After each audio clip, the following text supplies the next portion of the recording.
இனிமே கண்ணை மூடிட்டு கடலை எண்ணெய் வாங்கலாம்.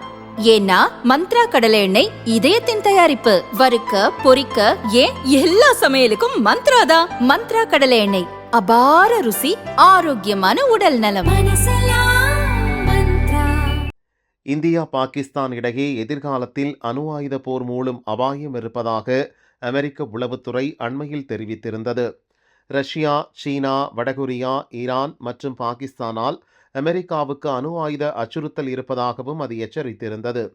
இந்த நிலையில் பாகிஸ்தானின் அணு ஆயுதங்களை அமெரிக்கா குறிவைத்தால் இந்தியாவை தாக்குவோம் என்று இந்தியாவுக்கான பாகிஸ்தான் தூதராக இருந்த அப்துல் பசீத் உளறல் மிரட்டல் விடுத்தார். இதை பாரதிய ஜனதாவின் தேசிய செய்தி தொடர்பாளர் துகின் சின்ஹா கடுமையாக விமர்சித்துள்ளார். ஆபரேஷன் சிந்தூர் இராணுவ நடவடிக்கையால் பாகிஸ்தான் நிலைகுலைந்து போயுள்ளது. பாகிஸ்தான் அதன் மன சமநிலையை இழந்துவிட்டது. அது பயங்கரவாத நாடு என்று இப்போது சொல்லவே தேவையில்லை.